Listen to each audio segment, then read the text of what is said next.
Hi, my name's Phil. I like talking about politics. In this video, I'd like to highlight some of the clear examples of national and international leaders who have stepped up to the crease in the face of this global emergency, and those who are still in the pavilion trying to work out how to put their pads on. But first, if you'd like to be notified of daily news and politics, then please subscribe to the channel and click the bell notification icon. So, some politicians around the world have really stepped up in a big way. Some have done as what you'd have expected of them, and others have failed miserably. In the last week, for example, the Prime Minister of New Zealand announced that she and her ministers would be taking a pay cut during this crisis in line with furloughed workers affected by the measures. Neither she nor the rest of her government are furloughed. They're still working, if anything, even harder at a time like this. But it was a show of solidarity with her people. The cut is to be in place for 6 months. In response, the Director General of Health in the country and the opposition leader also followed suit. Counterpoint that with the UK. In a similar situation, for example, our Health Secretary, Matt Hancock, was one of the government ministers trying to deflect blame from the ineptitude and callous disregard of the government by trying to put the blame on footballers instead. Oh, it's footballers' fault. Is it? Is it really? He said that they should be taking pay cuts. Why are they not taking pay cuts? However, when someone asked if he would do the same to show the same solidarity he thinks footballers should show, he said, no, can't do that. I mean, let's be fair, Boris Johnson, after all, said that it's impossible to live on a mere £140,000 a year some years ago, so Matt Hancock obviously needs every penny. In fact, our own ministers are not really showing any solidarity on any level. Hancock, Johnson and Gove were all out in public within 2 metres of others, all whilst displaying symptoms of the coronavirus. Boris Johnson himself had to be hospitalised, so they won't even follow the same rules that they are forcing onto the general public, and with even less reason to do so. Their jobs are extremely easily done remotely, from home. They're all wealthy individuals. They all got nice houses where they could easily set up an office. In fact, I'm quite sure they already have their own offices from which they can receive communications, discuss with officials and each other via video conferencing, and even conduct press conferences remotely. But no, as always, one rule for them, another rule for the rest of us.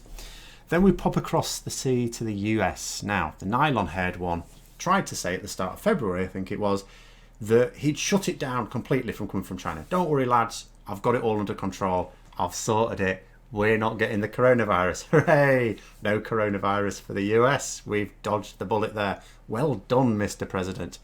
Unfortunately, it was all blinkered bravado, nothing more. No actual action.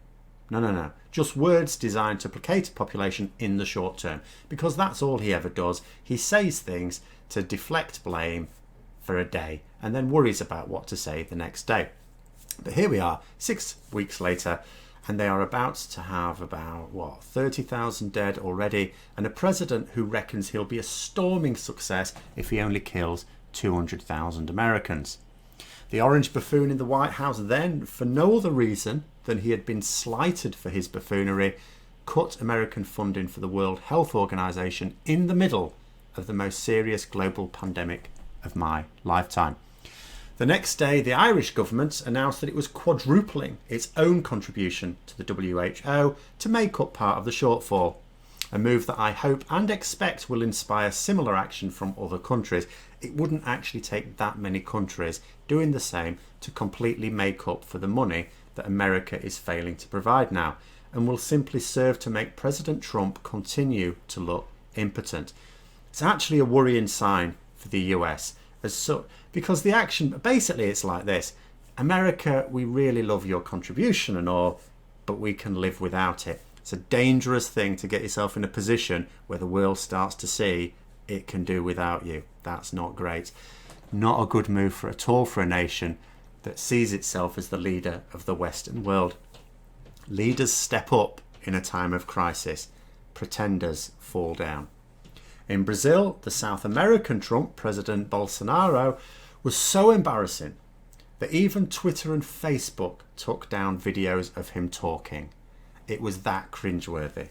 In Germany, counterpoint, the outgoing Chancellor Merkel won a lot of praise for her calm manner, clear explanations and understanding of the privations that German citizens would be undergoing. She drew on her own experiences of living on the eastern side of the Iron Curtain, for example.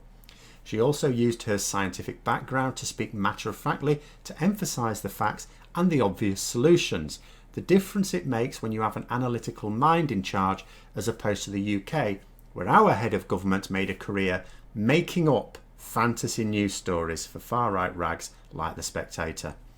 With the situation improving in Germany, and the curve flattened for some time, which was never allowed to become as serious as other populous nations in Europe, Merkel also communicated clearly to the general population how the measures are planned to be eased so that everyone is fully informed about the process. Germany still acted late, there's no getting away from that. It acted later than it should have done, but nonetheless earlier than other major European nations, and certainly communicated the response clearly. Finally, you may imagine that a special mention ought to go to South Korea here. And certainly I'm not going to find too much to criticise the government for. You could argue they should have ordered a travel ban regarding China earlier than they did, but the country as a whole has actually mobilised without the need for much central leadership. Of course you need that there, but the country as a whole has just pulled together.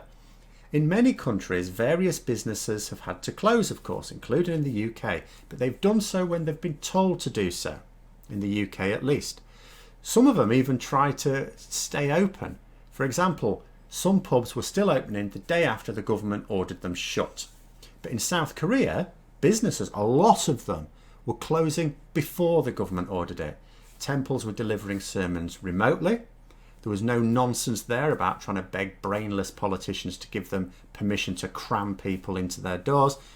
As people have noted, South Korean society has allowed them to deal with this pandemic better than Western democracies would. We simply don't have enough trust in our governments to let them pull the sort of shit South Korea is pulling. But some leaders have inspired more trust than others, and surprise, surprise, those are the countries pulling through this better than comparable nations. So I hope you found the video interesting. If you did, don't forget to click the like button, and if you'd like to support the channel further, then please also click the Patreon link for details. And until next time, I'll see you later.